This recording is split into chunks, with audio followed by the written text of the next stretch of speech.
Kitara Girls ha Kitara TV enteekaniza eno neekuleeterwa aba Kawalega Resorts, Hoima, your adventure starts with us. na Nyoro Kitara Convention eyo muludo gwa kabiri hamuna Cubs Juice. Taste the refreshness from the sauce. kanu kaire ka violence. There are women who will chew you and dump you. Muri bazibu muno. Tukublockinga no kyaruga mu kitabo.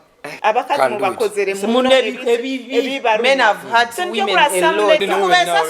We are paying them back what they have been doing to other people. Omuntu okwenda muoleke mbo omusajja kyo kunkora na nyonsa. A woman can do it better. What a man can do, a woman can do it better. Ati nkyo ngambe ekyo tuli bazibu muno e block otaha nayo oba pikipiki notaba oli mu motoka yawo kugenda e block notaha nayo.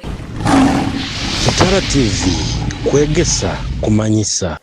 Tubatangirire muno asho yaitu ya sabit. Of course we are the Kitara Girls. Bikia sabit kutandika saa 10 mpaka saa 12 kichweka. Mwebale kutugonza, mwebale kuturora. Of course kya lero nyina mugenzi wange omu Nkabulikiro muhara wanyu wa Masindi omu what bamwine Catherine. CEO Kathy's Hair Lux abengi ko manyire as Kathy's Hair Lux. Kya lero alenta tasobole kuba naitwe, but guess what, mbalete omwana my brother, my little sibling. I've been with this guy for almost 6 years down the road. Actually they could be 7, but he's a good guy. Mojo murongi aba kusinga mu mumanyire kandi mojo taenda kumumigira mu kitoke kimumanyire ali muntu wa nupu so ekintu okageza kumumanyira mpaka akutugabutuga.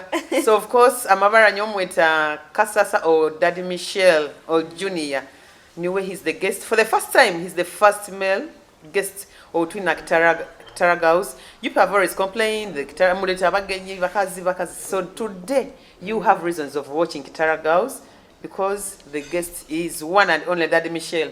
You're welcome on that show. Thank you so much, Kitara Girls. I'm happy to be here. Of course, even kubanda Kitara TV with Kitara Girls, you expect, you just expect niceness. I know. Yeah, so I'm happy to be here with you. And abarozi nyuna ba Kitara TV, I'm here with the Kitara Girls, the hot ones. Yeah. So I'm happy that ndi hano tugenda kuba kyasabiti kino tuli hano tugenda kuba ntusobora kuba ntubaza ebimu. You know, all along babaire bakazi bonka ati begayisiwemo omusayije kintu. Of course expect something to be so nice and and unique because hegayisiwemo omusayije amabara ni nyoka sasa Huntington Junior, Daddy Michelle. Yeah, so abakiro wingi mumanyire mbingi ya referee. Abakiro wingi you know me as a salesman, abakiro wingi you know me as a noob guy.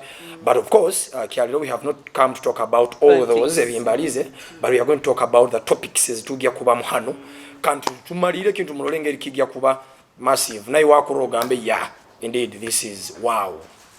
Okay, thank you so much, Daddy Michelle, for honoring our invitation. Of course, we'll kill the main sponsors of this show. It is one and only Kawalega Resort, Hoima. You okusako basanga 4 kilometers from Hoima town, off Masindi Road, on your right hand side. Okusako bahikira has 0393 19 38 60. Then our branch of Masindi is still 4 kilometers from Masindi town to off Kampala Road. Still on your right hand side, Okusako bahikira 0392 900 900. Kawalega, they have the best buffet around town, the best buffet around Nyoro. They have the best eats, the best drinks. By in a swimming pool, Abahoima, we have the gym. Oh, by the way, this week on Sunday, Twina Zumba, starting from today, Kenyini. Tukuruga Mzumba, and it comes with the health breakfast. Then in the evening, we are going to be switching to live band with the cutters of Brian Mayer, Omlodi, one and only. So, I want to bali mu office wherever you are, Abahoima, Abamasindi, Bulisa, Kigomba, nkubongera kubayijukiza mutebo kuja mu live band. Zumba bwe kukwasire, obule bukulekere. Please try so much hard. You should come and enjoy. You should come and enjoy the live band of Kabalega. Free entrance. All you have to do is okugura abarobo kuli oburungi, management nungi, the best service omugaiga kagita the comfort zone. So I am literally calling each and everyone wherever you are. Please don't forget to come through. and support Kabalega Resort. We have the best band around Bunyoro. We have the best services around Bunyoro. We have the best environment around Bunyoro. So, do you want to swim? Do you want to cut off those fats? You have fatigue in your body? Come and do the gym. Later, you can do the sauna and steam. So, I'm literally inviting each and every one.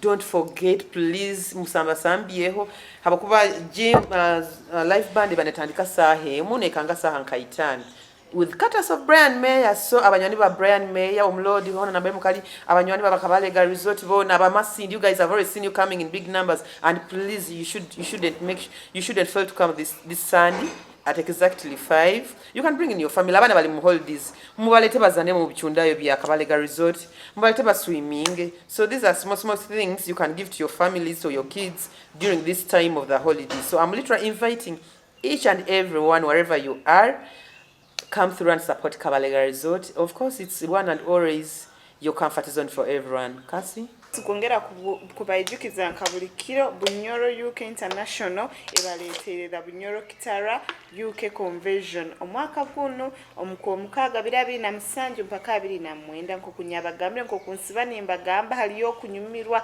haliyo kumanyanga nabantu nkabunyoro haliyo kuimukya Bunyoro yaitu haliyo party like the white party mwije baira mugene munyumirwe kandi akasente kokutamu just katito muno Bunyoro UK Convention eriyo omwaka gunu kwa mukaga 2007 mpaka 2009 haliyo abagambi bayingi haliyo guest of honor wamani mugamrana nyo mugambe mali so tugende tuimuke Bunyoro yaitu tugiteke ha map.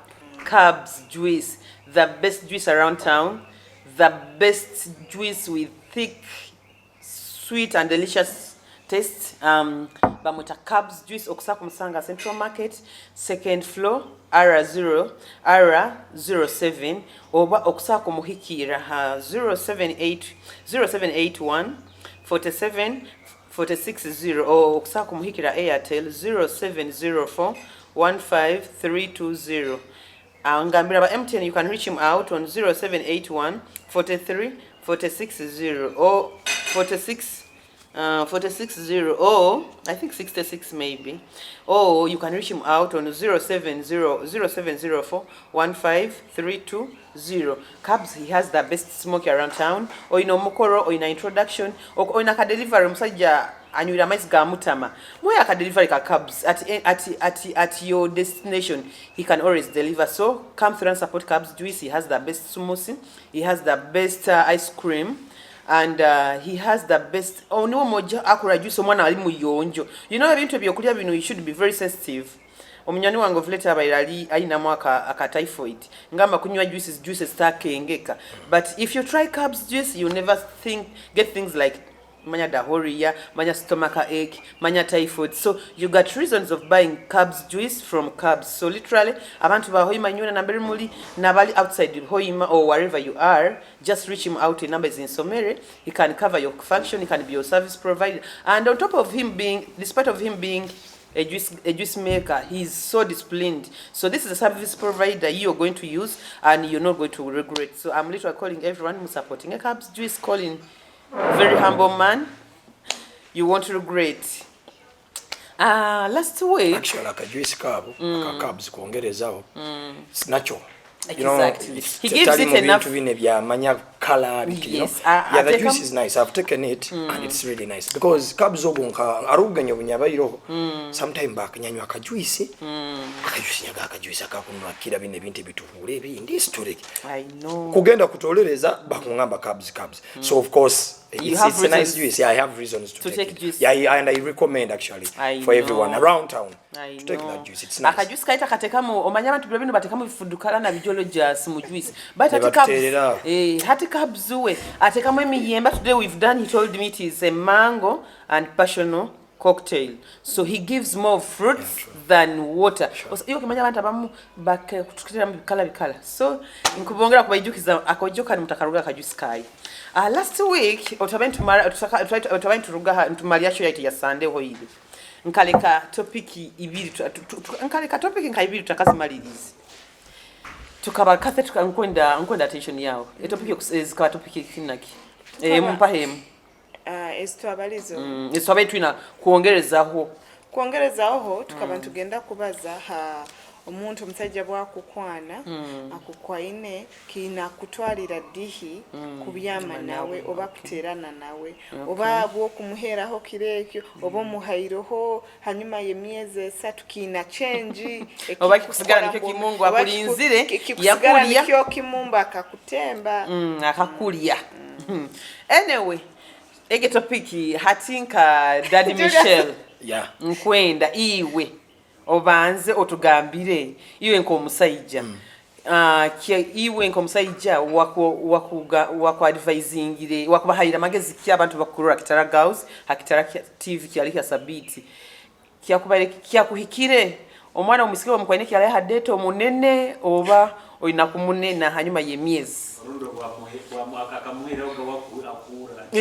oba akuhayire kyali lero okumweta 190 actually okora like I think I knew here mugambire my opinion yange as first and foremost njaba opinion yange as a man ya then nkyolemba mba opinion yange nk'omuntu aikaramba yuso mbasigazo mbasajja batayibange hakibeerawo nikyo kulatu ku invitingire ati ensonga egyo kamba gambire bantu inyi boba nokwana omuntu when you're dating someone no bwebera intention yo kunena mu kagivuga tomugambira because nyonye nyini nyizo ngagamba mwana omanyire kafe really for sure nkwenda tugendero of course you will say this guy of course is not serious because it is kind of embarrassing you know to approach some shameful to approach someone ali abatekaza abekaza na kibaza but to me ekintu ekyo ideally I don't kirike mirundi ebiri ali mukuija yes nkakukwana today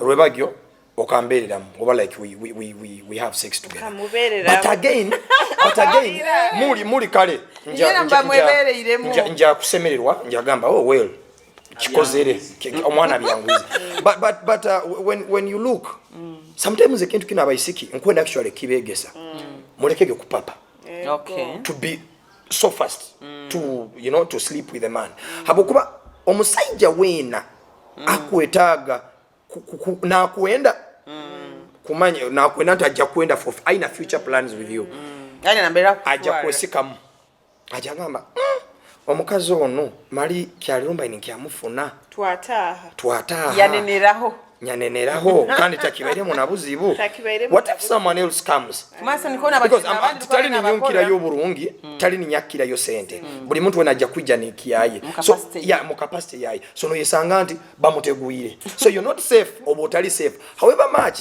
bobo zero ina intention eyo okulya au ba 100% ogamba ekyo kihoyire baragaina aro nanya abaisiki biro bino muri bazibo nanye biro bino mukwenda gakunena mu abasajja mukimanyire abasiki bano they are chewing and dumping biro bino nyonga ngamba gabantu energy abasajja bebayini bahava akazi neto niyo energy tukubaha nyowe abasajja bakaini bakosana abandi bababinga leka neto tubalye tubabinge tit for tat is a fair game iwe boy child okimate kintu kitugarukiye abaisiki abasajja babayini muikaina abasajja ne babalya ne bababinga nawe muri omubinge mukozese shwi you know ekintu kino ati generation ene yaitu ehindukiremu generation ezo wayesanga ganti nibagamba nti kugenda kubyama n'omukazi omusweire you know omusweire oba musangira listed oba talisted obekyo bayino yenna nikyo batiki nikyo as long as bokabyama nawo ogo yabaga wawe you know when mu myaka that ancient life but right now ikintu kigenzere nikihindukamu nti buru abaisiki omojoni we yajaga nakwa no musiki with an intention of akwato ojja kumanya toli mutima gwange you know toli mutima gwange nja kuija with an intention of chewing and run away but unyije mu code ene yogamba you know Kathe I love you I have future plans for you but of course after chewing ojja kurola embeera you know nizigenda nizihinduka but again nanyu abakazi I'm telling you nabasajja abaloko they know it alimu abakazi abamu abatu amani go bali tukabaleka habwaki you know at first time twizira on a date nyomwe nkubara so kuhindulira hao ebitekerezo byange but when I came knowing into musikio ono kumwegomba musikio mulungi nkwetaga tuikale hamu like I have future plans for hands alida abana because of course obomanyire kyongati tuikiro on a date twizire okundora embera zangu zirora twizira board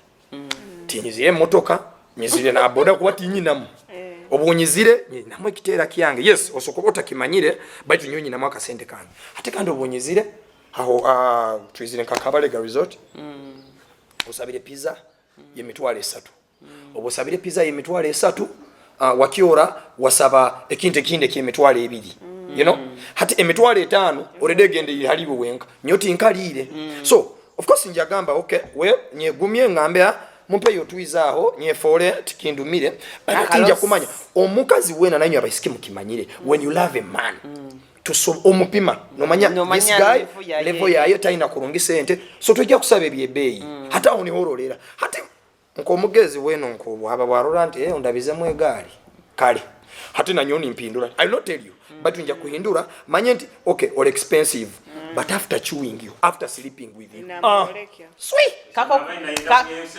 because wena kwenunura because ati nyowe nyizire nkolekeze mu mutima gwanga I love you I want to be with you forever but again iwo nyoleke izonti kandi ate tuina bana bayisika bekiyaro takajaga kabalega resort negogo bandize ne bamuletera menu nasabe byatamanyire narole bintu aho manya marinated soup manya bikibyo bimanyire ndimi za hoteli manya biki na bisaba takabiriyaga manya I want marinated mushrooms with the marinated nuts and what na bisaba hati wabisabire naye muri no gamba of course tubarora oh no tarasoboke tajja kusoboka tinyina nambali mutwara and you end up sleeping with her or even leaving her no mulekeraho you have not slept with her toyendeza kunobe but kwanda abayaya abakira yenda abyamena you wo mwisika kuikiriza let me tell you people ogenda kundeto na date of course by the like banti nyomwepimirege leka buli omama nyi hakugwa okura ogenda kundeta ha date by the time you bring me on a date okwenda kunteka me mitwaro 5 meaning emitwaro 5 ngina okuhura so you've chosen to cut or to kukwata okathe okwasire kasa muletera akabalega resort nkimanye nkwende whole fish nyweho na glass of wine budget yawe kozereki ohoiroho so do you think ogenda kungama tutaye tubyame because of the 50,000 you've put in? Kathy, should I ask you something? Ask me. Do you know that abaisiki omusaija agenda ku approachinga you feel it that you feel either the sparks oba noroleki mundu wa tinko mwena I'm sure you girls mchibaba hona hivi I fall for this guy over tinko mwenda choka kamalega tomanya within the time I may pick up hati tuizire on a date but even no kwikiza kumuleta a date kaba kalum of course no, a date is you people a date is getting to know each other. Should we call it an interview for both sides anyway? Tuizire does not sembu tuizira date tujja kubyama tuizire obo tuizire of course ekyo kubyama nayo kiba hanyuma baitu arobu ngamba no kihindukira habwembera yo ndabizema kandi hano abasajja ku approachinga no tasango mu time to we go out yes na no yanga of course I way yo ngambire twepimira so by the time you allow that date you also picking interest in this guy not to sleep with the guy nkwenda kumumanya you but when after go ahead in his life you feel the sparks now tuizire nkomuntu wena omanyire ebintu bino nanyo abaisiki Vivian and Kathy mubirora nti no manya gayo na ina nambala kuntwala gayo ntaina nambala kuntwala ali muna bagaya bafere na ijano ni mulya na mara na yuko na kulekera you understand na kulekera bill now kwe hale ebintu ebi it's like this tukoba tuizire on a date we have come to tuikalire olire okwenda kungambira nkaiwe timukirora nti gayo ono okay andesere baitu nkanyowe akumwendamu okakura kantu kali nti nkura ni mwendamu leke ebintu ebimumbi yerekereze no gaka nkwenda amaizi kando kimeda the guy is capable is it a must into inakusaba fish toka giriyaga leka nkugambire you guys let's be realistic kura let me by the way ebe mubigambe I don't know people in the village obabiki by the time you tell me Kathy leke kiyokora ndugira duka yango mpikingire we go and sit down okura I mean a date is kulya no kunywa tutwizira mukumanyanga no you what have you never eaten you guys lekamba gambire let's not put it in a way that you know poverty is speaking okura let's not use poverty to say funny things here omuntu when I've been invited by the time nyoti weiinga nti ono Omwana Kuba biki by the time I Iwo hikiramu atinga no sabe kyokwenda that is not it ngambe I bunkuba ngamba mbungeno ne date review timwe inga mbonu tagira I know what I know no mba nkwendeze nkomuntu ningamba this guy kankole kikasasa kangene nawo na date timpwe ingiro batogira motoka obatogira ki so by the time ongambe tuijo na date meaning obunkugamba that I want not necessarily fish obankire serenke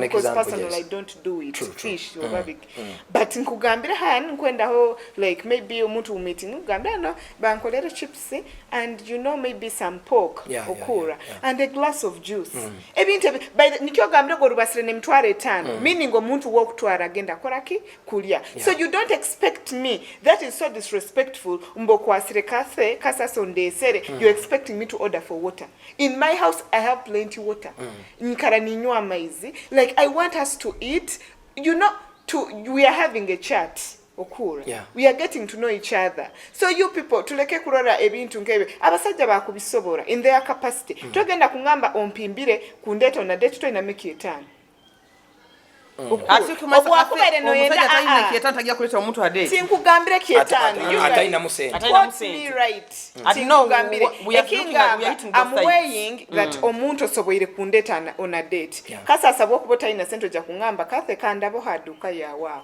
okura oizira duka yange tunyumize okura but iwe wenyini boraboli mpale nywera miguwa habako oizira kungamba mbuwotekanize ngezenko zira ka makeup we gonna date if you didn't have anything I think you would call mo kangamba nku meeting enka kandabo nkuruga mulimo kandi ja duka yange hano haduka yange you're going to come we sit we chat tumale kihoire okura whereby tongulire mandate ondabiroho won't you weigh me kurora anti this guy aizire wijja mu business because sometimes kinengeri kiswaza mwe man no by the time nkumanyire you guys nkumanyire nyowe nkubaza ha muntu onkwaine because abakazi tukwanibwa kuhura so bunkuba nkugambire kasasa kanyikale nayo meaning kutoire izo nkumanyire so iwe kungamba korabo nkusako muntu nkyo ngambira abakazi bano let's try not to show that we are money minded okusaka kujja dukange ntunyume next time no ntwara somewhere so nyo kundeto ne date does not necessarily mean kasasa innocent okura oba kwesobora omuntu asagena na yohora ne mitwaro 10 na atwaro mukazi out just kweyolekya I rather be with this person who is showing me that for now bekani jo tunyumi oho we get to know each other atimuli you two types of women hati aroho iwe kathe who is bringing that idea of not being money then na aba hori akwenda kwijambie nkole kibintu exactly hata nikyo kurora anti sometimes omusajja asogamba okay oinamuka nako kwenda kundya nazifuna sente nazikuha barati wakumara kuzikuha ekiyaye nikyo kiri that waramara kubyama naiwe na iruka abakuba muonekeze exactly iwe yo money minded girl I've seen abakazi mabara abandi benda kulya abasajja na bunyo mwenge nagenda na kutanakayo kutoyi akira gunywe agambe ngo nyuirege mpaka akutera oluseke you know sometimes ebintu ebyo honestly speaking challenges ezo ziba but anyway ngeri okagambire nti buli muntu kine kintu kiri two sided there are women who will chew you and dump you these days eira bitabeo but now hata bakazi nanye mukega tifotati muri bazibu muno kandi umanya batuli bazibu muno inyo ogenda kulya omuntu atanke kutera ndi bize biki ite tukublockinga no kyaruga mu kitabo I wish boy child for example iziro wange because nyo personally by the time nkwesere nkulira I don't want you to nyowe bandole ndi nawe muloji manyabika I don't want to waste all that katemba nko abantu bagambe manyaba bereke I don't want that energy nkulesere iziro wange kandi nkufireho akajuiso kanywira nkwasire nkuchumbire then ntamanya blocking is on the way nkuchumbire na majuna teza nyakusavi no gamba mukazi ngwira mukazi ina maka senta kyamala kumunene nitutaha ring ntumaliriza ninkugamba wewe vivya nono akwenda kujaho mukahano nozijware mpali umanyi nina unyijukire kasi ampore umanyogiro rugamba ni kugamba ono Vivian abairaine byakwenda kwija ni hello Vivian kale Ija it's fine. Ugamba baitu manyiri. Mulinga kintu kintu tutakabaire for a public. Mbaine saba maybe always scam. Nozijwara empali nakahaga ninkakwana kapeke. Okuru. Nakubana kyakutere enkoro na kyatuke na anke gate yango kituruke ka block. Buli hamu nikanywera. So they come back omwana ajja kuyiga ukayihabuze akozeregeke ekimubuzire muga tingamba that personally women we should do that but also women abakati mu bakozere mu men have had women a lot ladies boje banti nyonga tikiri kubesa we are paying them back what they have been doing to other people omuntu okwenda omwoleke mbo omusajja kyo kunkora na nyonga a woman can do it better what a man can do a woman can do it better ati nkyo ngambe ekyo tuli bazibu muno e block otaha nayo oba pikipiki notaba oli mu motoka yawo kugenda e block notaha nayo ku blockingire baitu wajja kumbuza kathanki ali bize manya nkiriki manya nyonku dumpingire but okay manyire kafe ekintu ekyongero kagambire onfiiroho buli kimu you know that nko musajja we nakwetegereza it is not easy at times abamuti manyire but kikuba kiyangu kuluzingo mukazi nkogo akuyoyo sere you know nole kamba gambire personally kinu kigamba hanu okubonkozera misaka sasa hura tena kuinviting wange ntakufiro nkufera ho kimu nimekinga kwanza ni kwenda in fact mbana kataula kagya kuyoyote ndama something hard is coming no, even if it's not something kugambi ni kuyoyota ni making sure liro nyuire oli comfortable nesatege ningi kuyamu kwa mabe ugafutere okuro ikale kurungi nko musajja munju ohoro zimbire yes bonku bamanyire nkukwenda those things will continue happening but if still I want to just use you the next day you are in block hata basigaze kamba gambire mwegekora mwebereremo abukuba hati naito kizire iyo ya kugenda kandi kimanyire paka umuntu people are experiencing those things they let them experience abakazi bano baziko kandi bo violence ni revenge yabo bakitamuna kakamurali revenge yabakazi bakitamuna kakamurali women can revenge omukazi somukole kintu nakyolera ntamanya akulinzire kandi bo when they revenge we revenge the worst whatever is seek out there you should learn to revenge on men because men have been revenging on you guys so it is time to revenge on them nekindi abaisiki nabo baleke ati tugenda akibateka mumbo musajja nkwa inenye na revenge ngabo kuba nankaka ankura kino you people musajja uja kuluzinga abasajja kuluzingo nyoba antinye ngambo musajja mkwate kurungi tomanya abasajja nabo revenge wera aba mukate you going to end up losing good women because abasajja barungi tukasigara bati kagamba nyoti nkamkwataga kurungi Kathe, let me tell you this ta muntu amanyire kwato you know that good men are few iwe good men are few abolo kimanyire kurungi ni mukyali good men are few tukaba tuli tukasigara batito ati nyorede nkabarugamba kantu wara so we are very few Julius nawe bakamutwara so tusigaire batito please abakazi nywena you know ebintu bino tugenda gantu no yesanga relationships are not working out simply because toxication ya man people are toxic relationships are toxic buli muntu wena agamba relationship tungambira but good people are still there they are and they still exist good people are still there still exist hit and run balimu abukanda actually bo ni baba yingi then abana bakoze akasente kabo iyo kimanyire relationship kuija ali wa hit and run akamalira agwire mulava kikusoboka ati nikyonga bayingi bakwatirayo naite twege kwata abasajja kurungi boje nyo ala abantu bankwata kurungi no ratak sana baitu omusajja sigara ali musajja no like no ingura nize like no rambo nyo omusajja wange amasanyalazo mwaire gayi habakuba aba utwika kulaba musajja bataina sento babiki aba musajja wange nikyo kulanyina kuyoyo toikonyeta mugambo mwisikia nyisalavu kandi we mulavu nkumbandira kundi nikyo kulora hala abantu bamanyire gonze mbaliza bikibiki tasa kugenda ikaraho ki blouse kyo kina kuikara kila agonza taliki blouse baitu naijuka mugana ga mukazi wango ni yesa sakubaina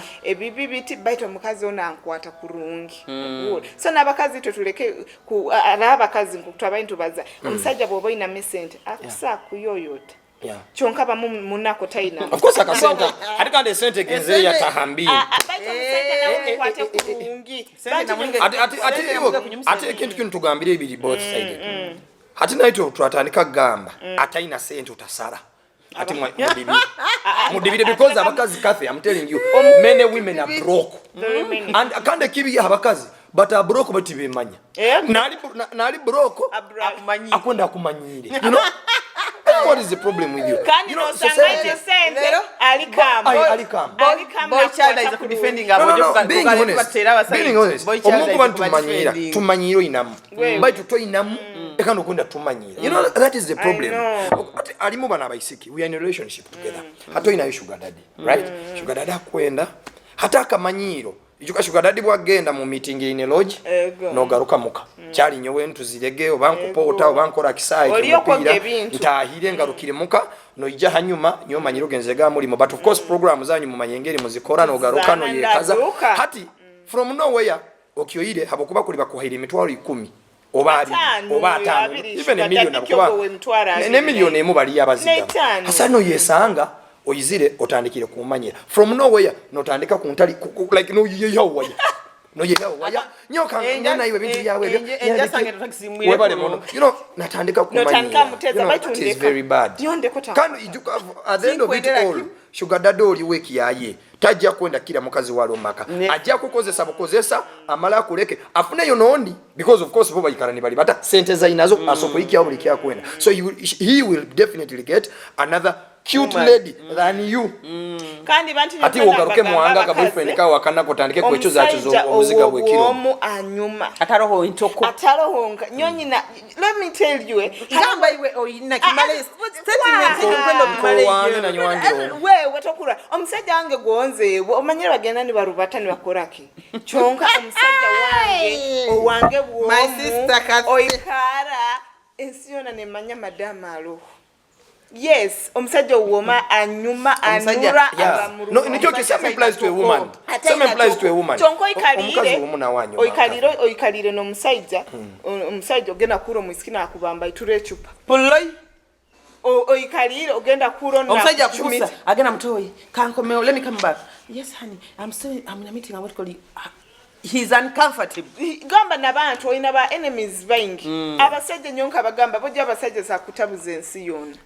habukuba kwan aina abakazi nanyo kandi ero kandi yinyo wewe bojo ngonda kugambira you know generation yaitu when papa wangira afire gato yamba tugambire ruhango gwa mugaye wekiri hansi kuno kizibu abana basikiki batatu kora tikiro you know sometimes ekizibu kikulete kintu kino kali kasente remember taliyo musigazo ujja kusanga when he is 25 or 30 ali mugayiga it is either sente za family oba maybe aine bidiru bya oba yayibiro oba yakoze kale chonka it is rare to find a youth at 30 ahikire yo it is rare chonka ninyo mukwenda but there are few atitu abatayina munitu abayingi chonga kandi mwangire kya accepting kandi nito mujatwenda lyempaka mujatwenda lyempaka nito tuwo yes nito obaki mujatwenda nito turo kandi mujatwenda boy child daddy Michelle agambire oba mukwenda oba timukwenda bagenda kutulya bagenda kutwenda habo kuba boti bajja kandi babona nga bakwati balina sente ha myaka yikisigaze eno omujali well established aina kwa ine miyaka daddy Michelle amanyisizembo omakuru abasajja bale establish bali miyaka 4 5 bate miyaka ya bayuthi ya ine tulimu ege miyaka kiyaliyo kutoba kukora kandi niba abantu tukwetaaga bakwati balina honkayana bada balina nkayana bala bakoza kozere muyira tutijja kubasobora anyway nyina na omukazi abakazi abafumbo bantu mirege bangamba ngambe abasile queen aba side chick mukozere omulimo gw'amaani kuita amakagabo mwefugira abasajja oba style omukora ziraha oba bada mukukosa techniques ki abasajja tibakiya kenga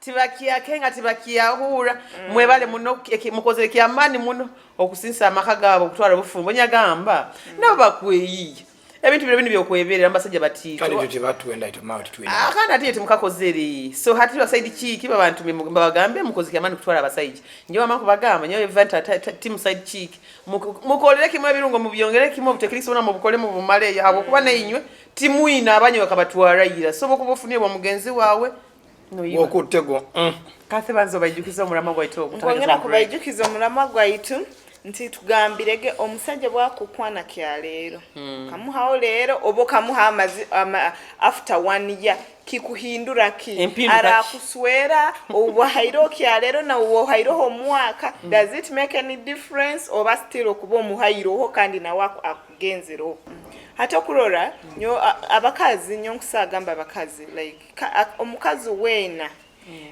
timanyire tinkwenda buli omaino mulinge enkura yetaha buli omaina enkura ye baitu nyongamba omukazi lekasigala ali mukazi tinkimanya bakundoroko mukirora muta but it's just an honest opinion nkomuntu buli omaba na opinion ye omukazi asigala ali mukazi banti nyo omusajja bw'omwolekezaho ntiwe mbu akukwaine kya leero akulesera kunyweseza omanyira abandi bambi ebyo kunywebe bibatwaraga muno na kunywesa bokuba akunyweseze wine yebeyo babiki nohura nokozereko chamukira otahire nawe you know sometimes atomusajja gonze oli mu iskali nice otaina you know dirty agenda nakijika mnagamba yi nambali nsoboleire kumufuna kya leero nkataha nawe meaning ali abasajja bayingi abakora kabaija nibakozaki niba character ye ayenda muno hali so iwe kastoka munywesa mutwara then nabaho omwisi wagenda akwana ba meeting ikana na you know namdaisinga namdojinga you know yes ogya kumuha you know it's tikigamba nyo abasajja ga iwe manya biki mpaka ja kumaliro mpairo yes nkimanyire nawe wenyine nja kuba nkuboyine nkusukwire it's not yes it's not by the abasajja mulekege kinteke mbunyonka nkamusukura manyire nkukwaisa nayo nkumanyire manyire obuntu bwawe obuzina zina bwawe so mulekege you know it's not a one sided thing into omusajja ni wasukuru nyoni nkamumanya nkamurora nkamkoze nanyonka kukozesa like there's some men ala abasajja boburabamba kubaza mu skin ogonka no katunura no gati nkaiwe hata mu skin okuraita baisiki we have that tugira mensoni timkusa kwemera in public nkatanika gambo nukagendayo bite atahati but if women also start talking about that ina abasajja mja kuswara muno hapo mwepika bunyama mwepika ogenda kwiko dakikemu biki chonkawe nofuna gatsi tomero bazeki gamba umisita na plan yona haso omusajja naito tubatukozere kitu kubwoine so nikiongaruka point eno ntyo mwisikoja kunkwana maze nkwetoroze mu not mbungenda kujumo bakiki cause you know omusajja bwakwana tabadu ya I'll do like your enemy yeah so nyowa omusajja wena no matter their class obakwana if you don't want the person learn to talk to men very well osanga mana yo mwisikina kwa dini kunyenza ki lero banzo lirole bekibi omusajja taizire kurwana naiwe akukwaine it's either you accept them or give them reasons proper reasons kandi manage them manage them yes omusajja mga kwamba entirely ready for a relationship I'm in a relationship with someone else baito omusajja no mujumya no mweza no mukora kino abakuba kukwaina tali naisa nakozere ensobi kukwana bantu nyo let's learn to respect men omukazi akwanibwa nyalo omusajja kusaba kwemera nankwana niga no nasa kunkwana so no like it's everywhere omusajja kwana banting and it's so, nature nti obambi abakazi tubabimuli to attractingire no matter ekimulikiri iwo bobana orubatole akabale gahano no ekimulikiri kasemere iwe okigambire kasemere no nataina munaina munywena mukuru ekimuli okura sabakazi no ola mukwaine na amurara asa kunkwana lero gwaina kyobabi sabakazi naito twegarure mengeso zobuntu ntoli bwakukwaine mu send them off in a proper way oba mu managing enkokwali so kigaruka apa internet abakazi lekatube mu nitwesikamu it's just an honest opinion timanyire nyo mukibazawo bikakundoroko but at least don't overshow your so desperate oba o iwe obokubonyuiremu bakutwaire you know most of the times omusajja tumurara abasajja bahindukamu immediately bwaba kutwaire kireke kyonyine so love egyo yabaire nakubombinga egyo tweta love bombing egyo yabanakwa telastinga bokuba ekyabaire nakwenda haba mazireki kifuna omusajja mu reasons to why he's going to say it's con meaning nyala abaisikiba amanyira atawuni hano aina bad record ayemererege bakamugamba simba line like abantu abakugenzeroho in fact in every district aliyo such girls abandi babahangiriza you know men nabo abasajja nyoti bakengeka abasajja nabo bakanjwayi ola kwana abo kuba kugenzero akutwairo out nagamba abantu akumazire so no sangala abayisika begaba muno so bakazi nyolekana ito twege kuba nakakusika mu break omusajja muhereza reason to call you again agamba musikano mutera kamuterendo lala ata you keep in touch until worahura mulino omusajja ono halo mukazi iwe leka nkwabuze takaba ogano mukazi nora yes tali byona byali mbubake chonka nora ebintu acquire reasons to be with them true no tapapa no papa no waza mulinda kulia no ga ale kama mubaze mu flowing rapid kind of bantinywe let's learn to ebintu bitubazanka no kya meeting omusajja they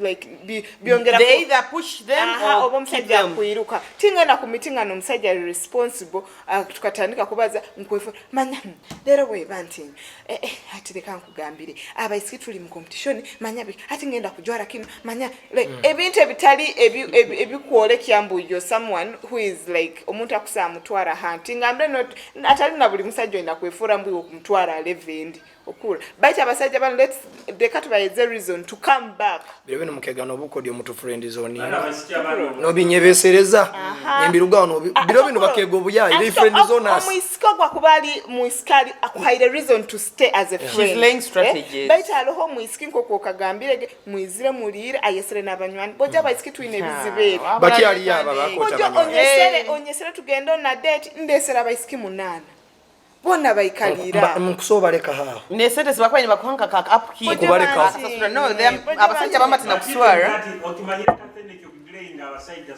some women use it as a tactic of what abanze na kyakulya malega zimata kwa kikusoba no tikiri necessarily kulia because nkokutugambire abakazi tukwaukana hali ya kwenda so much of kulia hali ya kwenda tumanye twemanye arana kwenda kusettling ali muno usanga by the naenda kusettling yes people want to settle not everyone is toxic yes the world is like that but at least alimu abanywe kintu omusajja bojo omusajja kwesiroho kathelemi you know tugendo somewhere nkwasire mpimbira abasikinka batano bona bakusaba no bubaga bwabo ngatundi tibuli muna 10 kantu babutahano at picking emotoka yona ne ijule no so gambo sponsor abayizire aina kubateka mwaka kale ene wabayisike babikora niba bakumanya why but sometimes wokuba no enda going ahead with that person I think this is where you see this guy is not you're not taking him anywhere you need to get money from him and your girls hali yabo anyala abasajja bandora na kukwana nororo nuwe ata kintu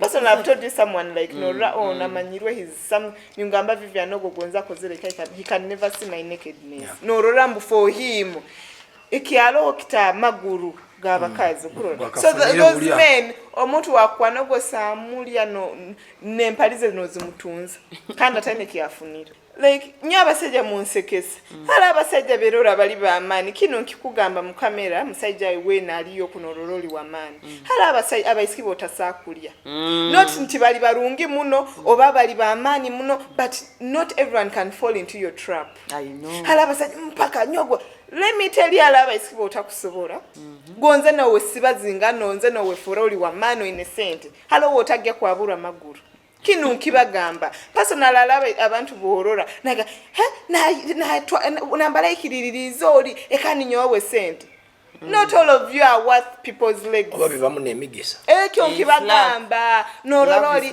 mbuwaine ibara ainaki aina manyirwe still togenda kungenda ho alaba kazi togenda kundya noboraye pampagura okankolera biki haloho iwe omuntu alaba isi not every baira mulekege kwesudi yebyo hala abasajja besudia ogo nawe nkamulya you know they even have lists ni magambo nuwagaruka bambi hanya abakazi mutuhambiriza gabiro bino bata nyeki ngamba basajja ogo mwinaga kimanya hali abakazi botakusakulya gonze ni bakuhaisa kya lero manye tubongisize di Michelle boy child ekyata tukozera shene teta kutwikiza nakubaza nyo vivye bigambo bimpoyiroho eshagi efugire wenka dadi Michelle nkwenda ntujja kuhumura kufunika musana kuruga kabaliga resort na juice program amacabs nyina topic inko natugarukeho tubaze so topic yene nakuletera ensonga bakiwe nakusagala norora kandi nkiasima buli muntu wena ayikaina tuna mbe tutandikirege omwana wobuyisiki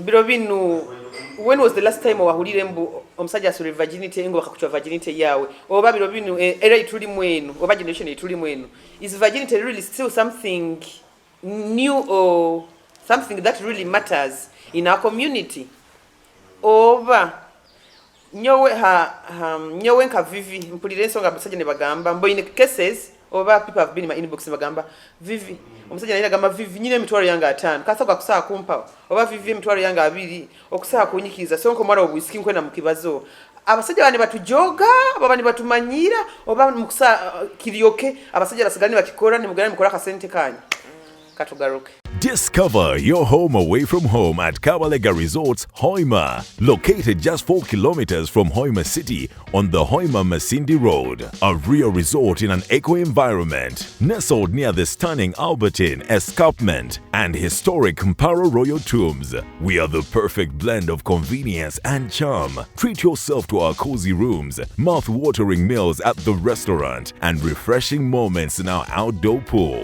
Whether you're here for business or leisure, our conference facilities, camping grounds, and fun-filled kids' playground are ready for you. Escape, relax, reconnect at Kawalega Resorts. Hoima, your adventure starts with us. Book today.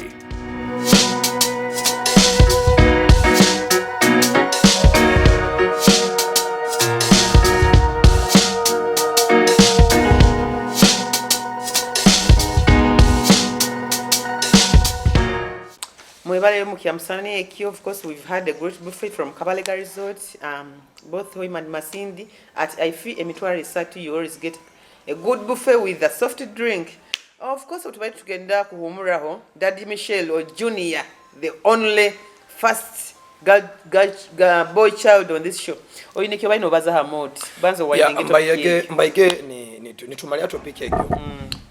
Opinion yange on if kulinza omuntu n'okumuheeraho kiraheki ekirungi obekibi to me ekintu ekyo tikine kikihindura bunkuba nkukwaine today oba we sleep together today oba okunyima oba okunkerereza intention yange bwe kuberiyo kubyama naiwe there are people who are nyoka rochali wanga kagumisiriza emyaka egi Gaya kabaino obugumisiriza omusikie kano kuzaara bayawukana n'omusajja 2 years down the road gaya ali mukasonda agizira atagambira abyamire omanyira akajango obuyabaire nakyamara kuchuwinga apaita pa ko musikingira akarora gaya ali airo consistency immediately after the guy chewed sweet yamarayo so ruhanga kahanga mwana musajja it doesn't matter at all obunkuba sex doesn't tegejinga teweyinga relationship. I know. However, a girl child nkanyowe omuntu ali mu society yabana bayisiki. I'm now speaking on behalf of my sisters, my future daughters and other women. Mutapapa muno. Take your time. I know. It is not an award. Togya kufuna award. Chonka still however mutaba comfortable muno atina nyembaletera. Muleke kutugadisa and stop muleke to friend zoning. You know there are people who friend zone you. Oli na ikarao na kubuzabuza na gaya bayota munywani wange munywani wawe bunyabaye ninyija ifa bunyabaye ninyija kukwano bakusaba abanywani bakaba bampoiro nka bantaina banywani timba manyire banywani bange so mukikole yes mwegendereze but still don't play hard to get ebyekidomo bebyekito tuli bantu bakuru in a very smart generation. I don't know kumiza zemi yake ebiri yono kagati iwa togulira muyayi omusikia swera no kuswera anyway but yeah of course it doesn't matter, the time doesn't matter on when you've slept with someone also kubyama nomukazi today nafoka future wife wawe. I'm being honest with you. True. Also kugumisiriza ole omwaka still ni mubani ni mukia byama babiri after having sex no ranti taina na bana kutwara. Yes. Omundi kabaye kajango kachuleire bokaire ya mano no rano gamba tinyina nambali nkoraki tinyina nambali mtu. So it doesn't that anyway tikigejinga tikiweyinga tikimataringa on the relationship or how strong the relationship will be and how everlasting it will be.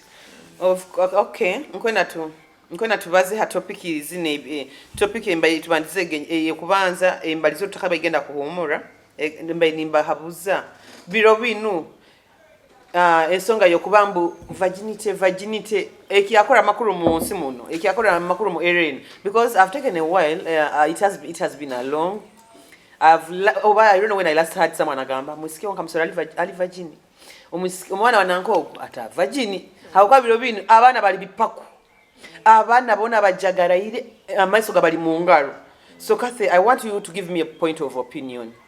Nyowe hali about the virginity, of course Sinkusa Gamba it doesn't matter or something. But biro bini disappointments ziri nyingi. Vivian ngenda kuba n'omusajja nkwane when I'm a virgin.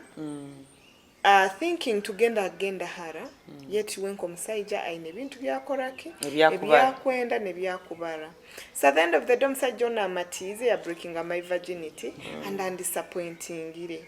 Me having a virginity oba kunsanga oli virgin doesn't make me so good, doesn't make me so innocent to some point because vantinye amazima gali disappointments zikanyire muno ogenda kwesanga nti omusajja ya breakingire Kathy's virginity orundi tinyi nawe it might be a chance mbunyonsa akuba nawe oba yosa akuba nawe but to a very larger extent abantu abatuchwire virgin oba nayo omukazi wabandize kubyama nawe all your life okwesanga otamwina relationships zaitu tiziri even on sex tiziri even they don't base so much on sex ngia kuba virgin omusajja nyende mbu anchwire virginity chonka hansonge zindi mulime kuwatagana so genda kwesanga virginity of late teri issue because of disappointments because of ebintu bitukwetaga mu relationship apart from sex and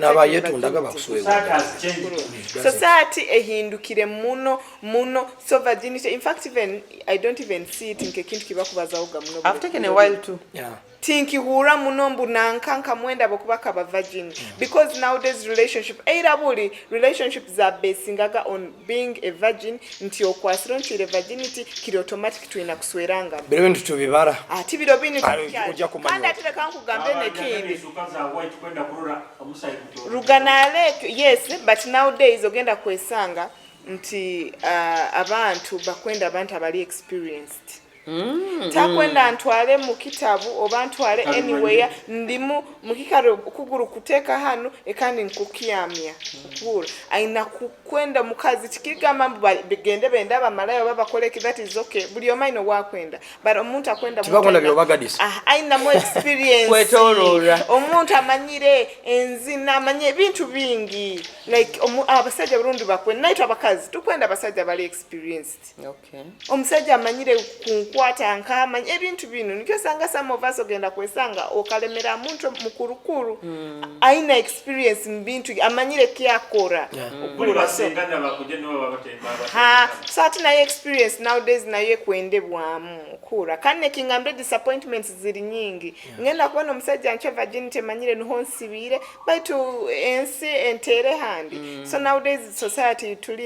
tulimu a very digital society like ense hindukire abana like the Gen Zs bikabantu sex tibakyagira ranke kintu kyokusaku offeringa let me just tell it like that actually kagarukem garuka mwaka it's not something mbu sex biro bintu tukurora as sex ekintu kitukusaku offeringa mti sex ni kintu kingia muha tikikyakora makuru in that ngenda kubana munywani wange muterere mugambo linka kandi mu mood kandi tutaina ina attachment aije tukimalire so nikyo kingamba sex tikikyali nke kintu kikora makuru nikyora era buli wagamba bahura malina abyamana nankana atamuswera baitu biro binu abantu bakubyamanga nawo nanyenke nakirata kumanyiri so it's no longer kidibiza abakazi banga kwa by then they thought sex is something big biro binu kwata ni muha baitu biro binu ndamwao ekintu kyokwera nimba mufunire muzibiki yakore kiri something that is very normal no munywani oba no like akusa kulyamu kibiri something normal so tinkura virginity as something kiamani birobini era buli kiabaga but birobini disappointments birobini abantu bakwenda experience birobini sex is not an offering thing bogenda kubomo na nkakasa sono ni muhao kasasa karoraira kathonu mali ni mwiki yayo na like na ikayo no kuikayo arondi bakumuhiki ayo bayingi so it's no longer something they are not making news those are not news kasasa etopena nkegyo opinion of your opinion opinion yange akintu ekyo ereti Omayabiro bina amasimu abaana bakufunaga amasimu bali bato. Iyo mwana wantu nuli ebuyo ala somero. Because there are people abusanga na campus ali virgin. Kugambe however much some things are done by a few people but they are done. And they can happen. Iyo mwana musikia ali yoko or secondary Yadala University. If you're still keeping your virginity, keep it. However much tinkwenda utandike mbo ati abasigazi bajja kutandika ali atakwenda abana tubali. No. If you're there and you can keep your virginity, please do. Because there are men who are there. Omanyira abasajja naitwa alimu abasajja agamba weyo nyowe omukazi onkwenda omukazi ata because of course tuli bantu bakuru. And there are some people you find ogamba iyo omuntu ono kali basire wewe. You know? Noga mali general retired. Ono we mali general. Three-star general. And there are people you will find ogamba yeah. Omuntu on I can go on with that, you know? So please, yes, however much more generation yaitu eno, there are people who actually they rarely talk about virginity. It does it is rarely counting. It's no longer sounding. It is rarely sounding. Ntojja kwesanga omuntu nagamba because ogambirege yadu masomero. Yade mu secondary kutandikira abwana bwa senior 1 up to senior 3 akwa senior 4 abakuzi lokali okagambaga abana tukebere buli mwana wena bali virgin. I'm telling you kusanga mu abana nka 10 mu isomero lyono oba bana oba even nani, you know, in primary. Exactly, because bwire buno abana enseno ehindukire. You get bwire buno Vivian okuleka mukesimu omwana no sanga tagana akura password na gitamu, you know, nuzanga dana tili password ali mkwetera self, you know. Yes, so the generation ya exposure. Kids are getting exposed. I know, at a very they are getting exposed at a very low age. No yesanga nti sex akwetagaro wewe nyine actually na abata kyakitina. Those days abana bati bazaire bahole naga sex omwana kukura ebintu na exactly nakora era bula abana bati naga sex abazaire nabo bahole twabaga ntura TV hakaija bako omuntu ali mu kiteno mwana kusangira mu either mu abagamu twabageira buli ntura TV hakaija bako enywegera ebi Nigeria mu abagamu kimanyire muze yalekagira atakole n'orolayi otasibirize bakukonage kinko nikiroboruhi bwara either remote yabaga hayi nibakia sina ngyo yabaga ngenda kuyika nibayaho okiyetegeze baitu atibwire buno abana baina amasimu, you know, buli kintu kiri exposed. So virginity egyo to me, if you can keep it, it's okay. Keep it. It's okay. It is honor. It is respect. But still, if you have not kept it, tiguli musango. I know. Nkugambege tujja kubaswera oba muri muta mujja kuswerwa ito na tujja baswera. Ebe bya virginity, if you have, keep. If you don't have, leka naiwa nkimanyira ati ngaruka alinya bataina mbuzi. Ojja kwikala ogambe ima wito no, you okay? Tituvaina obuzibu. Be fine. Mutafayo. It is not a crime not to be virgin. It's not a crime, please, because tukiabibara muno what we need is omutima gwawe life kubanti but kandi mutenagiriza muno offering apart from that sex. Exactly. Men tukiarura muno about sex because sex can be got everywhere. Because I think what they would offer is mainly sex. I know. Yeah.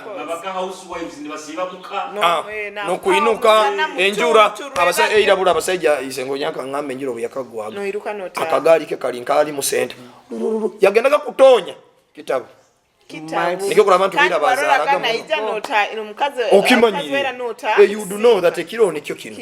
Kandi juzaire of course ebisika byabaga bingi abana kulinyo but byo bino kateni.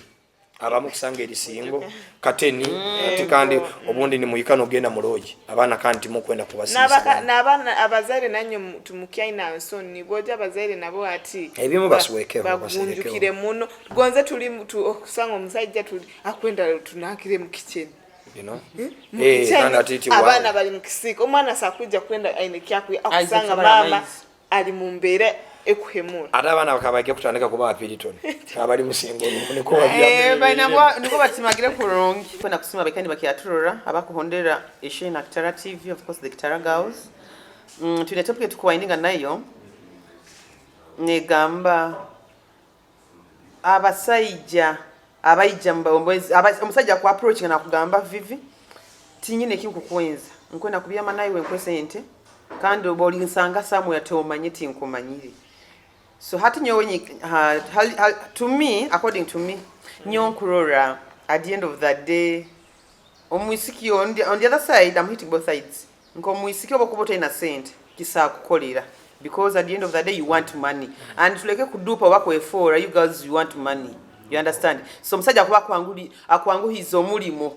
Akuba singira omusajja oli aizire yakunena yakuleka takayode ne 10. You understand? So this guy who's coming and he's sleeping with you, and after at the end of the day he pays you. I think at some point you're getting something from him. However much on the other side, Nyonka Karora and Kakajogoba disrespecting me. You understand? You cannot wake up and you're like, Vivi, I want to sleep with you. How much does it offer for me to have your legs? This is the highest disrespect I've had or I've seen to my side, because the money offering, I am not lame, I have hands, I can work for that money and get it. However much, there is a girl there who cannot work or who is not in my level or my standards, who would want an opportunity like that to earn a living for herself and change her life. Yes, kandi kiri in normal senses, omukazi weno omusajja kutajoga mwana obwisiki mukwane omale kumukwana obayingo akatime akasente kagenda directly better tamulekia mu mwana nkuguzire kandi ebisajja bya hoima hano kandi muna abatagabira kimate kandi obutabaha tuba abasajja ba hoima hano mwino orugambo mukira abakazi orugambo. By the way, you old men, you are so talkative. If you've slept with Vivi or you've seen me with someone, you're going to tell the whole town like you saw me with someone. Why would you speak such a thing at your age? Some men, by the way, abasajja ba hoima mukangi orugambo. Okuba obanukia hika somewhere nitenga kuchukia momu. Nitenga kuchukia momu. You men, you need to style up. Orugambo mwina ringi kandi nabana babantu muleke kubajuka to that extent. You're going to give her money and get her legs. That is kind of a nonsense. Me, I would advise a man. Omusiki muteke mwakasente mukwani. Buy your time. Abakazi tuhiyabwa sente. Zisente zileteda indirecti. Otanyolikia mbu nizogya kundeta kumbiyama. You can buy me lunch from Kabalega Resort. You can do my hair, you know. You can support me at some point. Don't wait for me to call you. Kwata kasendo ngambe Vivi, I have sent you 500 kakubemu. Nyungo mtu nja kuhia. Oma isa zinu zichamura. Zina mungo zihinura live. Ali mukande kuzikuha ukanda bya. Nebo buzibobo nakyo kibawo by the way Vivi. Nokora loss. Ninyesanga I've given you my money indirectly nge tugambire. But after giving you my money indirectly, hati uno gamba hatono ainazo leka mwikazaho nti ngengeri Julius abagambire gente osokunyikazaho noliaga at the end of it all out toli bank tinyina kefunire toina toli bank no rugaino gamba nankayo akasente okuliya kiki nkuteka anka teka sente wola you understand. So omusajja nawe omusiki omusajja kwa kutema akasente respectingire value akasente kwa musajja akateiremu how there are so many because ali abakulira busa. Yes, abakunene busa bakuminga na transport bakakuwa. I don't know bako haida kasente mukwate kurungi, keep him around. I love him, show him what you're supposed to do like a girl, to have him in his in your life. So me, as I conclude this topic, abasajja mukwana baisiki indirectly mubatekemu akasente, then wait for the girl to be ready and like she can give you the legs, but not timbu nyowe on pay the cent you want to buy me and sleep with me. You're stupid. This is the worst, the highest disrespect you would talk to a girl child, because it really sounds so awkward. Vivi, I am giving you 500. You want to have you really? You say Vivi, where you cannot take you for lunch? Vivi, I've sent you some money. The little things you're doing, they are going to turn me on, and I will look for you probably. You understand?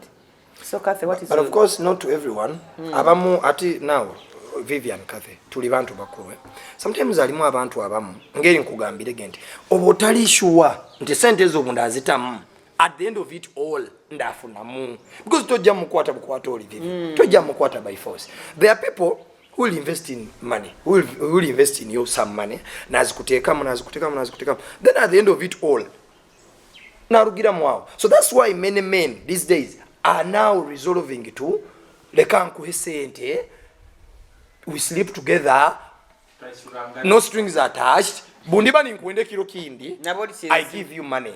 And even girls, some I'm saying some, not everyone. Some girls are okay with it, Kathy. Oli na gamba no, me, njibo in business mutau now. Baisiki baingi. Business zabu zemerili harekyo. Yes, indirectly akikola indirectly wabo okuba takwemera muhanda takwesabira basajja baitu yes bakuyija ne bamwa sente, so she turns that into an indirect way of sleeping with men for money.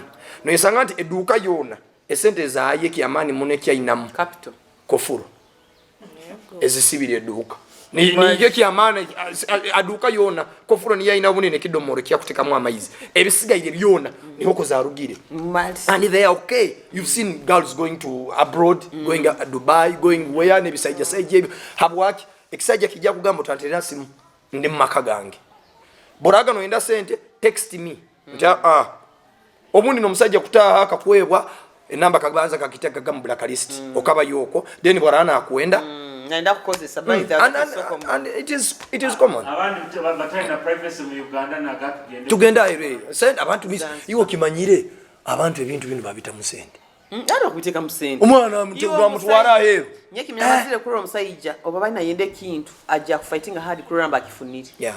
Whatever it takes he will do, or he'll put in all the efforts to have your legs.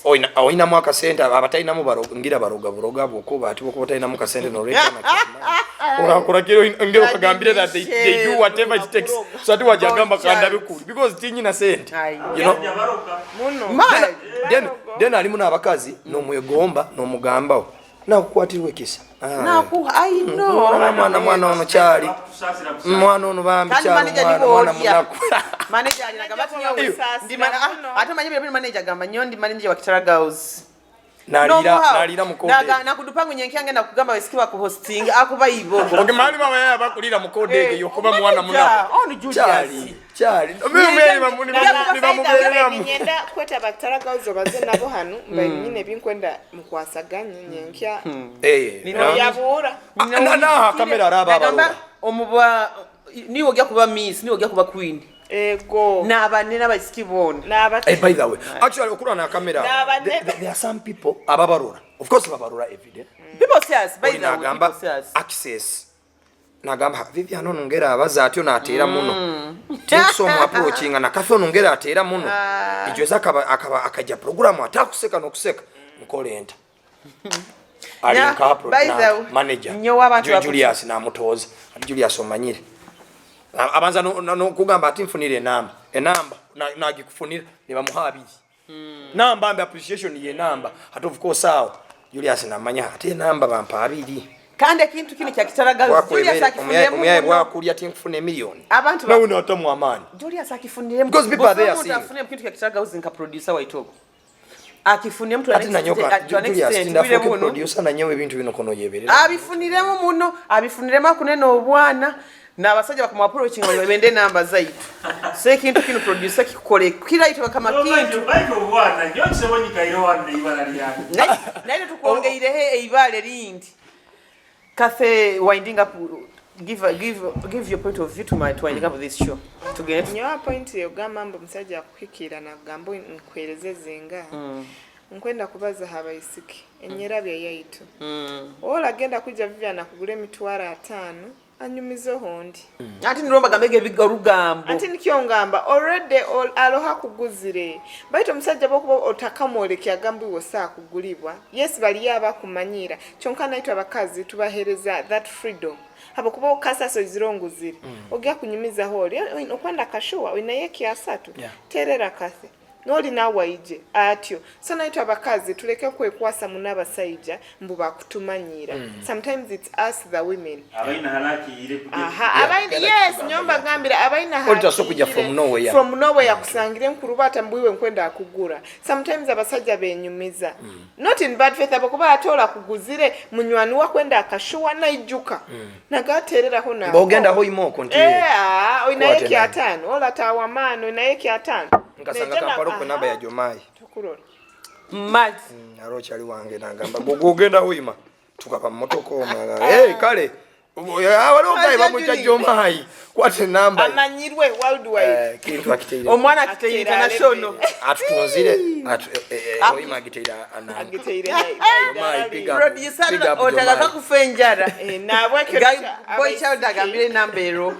Later abaisiki tulekege kuhangiriza munabasajja abo. Nti nyowe bayizire ni bamanyira biki sometimes ebintu byanyu bikora mu nkukutu. Ebintu byona bimara ni bituruka. Olagia kugura mu nkukutu emitwara 2 oba 5 babiki anyumizo honde. Ati leka kwefora mbuyiwo osasire munabo kubola izira kozereki akibalize. Bwe akumanyira. Ani okubagaininga babagaininga. Nikyo kirogambire ge manage someone. Yes, muleke nanya abaisiki. Bugwa kubagali mazima omwe bokubotamu ali manage. Ngambire manya biki akungura because mwinezo background zanye ziri mu kubagura. Already background yayo ekumanyirwe mbo oweriyamu bakwereza sente no. So oli bwakibaza muleke kweforo kontimanya yanda byamama iso mubikora mu nkukutu. Alimu nababibaza buli okumanyire namara. Yes. Namba na obageno gamba ki abaisibayingi bali aboli kaze ndupi yes nta leka kuma bada abantu mumanyira nyoba ganye tunda then after some time abakuba ali mu bantu nene kuli obageno ngamba biki hati kali bado tantwara kuli otantwara mukaloji kakuli obe kilo saa nize oine motoka ongambire rumu ndakusanga ndaije osanga examine munabasajja nanyo mwine ebimukora ebibaletereza abasajja bokwija nagamba wewe nyina yekiabira abokuba munywani wakakoraki akakugura bane bisajja bikangiye ugambo bisajja byawe imino urugambo ali abasajja bakumanyira oli mayi from nowhere naija nakumanyira but ala abakazi bandi nanyo bimukora mu bimanyire nikyo kuri omusajja ajja kufuna obuvumu because that thing is big aliyo na feeling proud of it by the way getting audited come and approach me kangamba mbukugia kugura kiriki amani oina bwako omusajja katisindikirano aleni tula WhatsApp hano namgamba Allen, how much do I need to give you to sleep with you? Will you mind a reason to why they send such messages? No, there are men who are disrespectful. Disrespecting but you know akabali okay with it. Ababikora gonza naye fora tali okay with it but yakozero bokikora mu nkukutu nikyo kora obunamba bwa murundi gumukisi osigara mpaka kabakali muto sokora kintu kikata okihura okikozere murundi gumu olagia kigambirondi ba client bakusikara ni bakurecommending recommendation niko ufuna ujoge ufuna ba client ngumanyo nangambire kinu recommendation zao nizo zikutunda dia okay to winding up the show kuna kusima buli omeka ina Trora of course kiasabitsa ikumi name. We've been the Kitara girls with the one and only Daddy Michelle Oba Junior Oba Kasasa. The Noop man has been the guest of today. Thank you so much Kabalega Resort for being our main sponsors. Of course Cubs Juice on the juice and Bunyoro Kitara Convention. Mwebale muno kutugonza, mwebale muno kutusubscribing. I love the fact that you guys have really gone on YouTube. The subscription has gone high. You guys have subscribed. You guys have really commented. The views, though they are kind of a little bit low, but there is a great improvement. Up to where we are. So I am still calling you again. Do the more of the viewing on. If you see some clip on TikTok, go check it on YouTube. Or Manye, where did this thing come in? Where did it start from? You understand? Like you do not know the concept of this show. You understand? And every day bagamba abantu inya bakikara ni mutoka. But this is Kitara bad energy on the show. Manager na mlingo akinkwatire mukurungi. All the bad energy mukagenda beri mu agenzire. So apparently we want people who are giving us the good vibes. People who appreciate what we are doing. And of course, you guys watch us. But yesterday were in Arrows. Some guy Yangamba, this guy he's a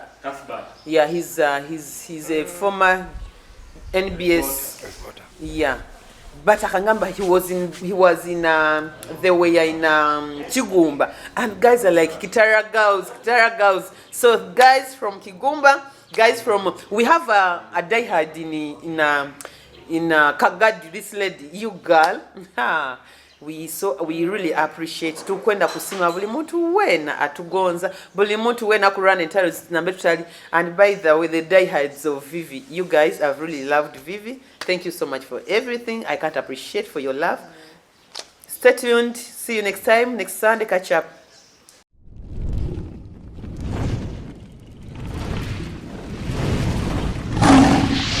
Kitara TV, Kwegesa, Kumanyisa.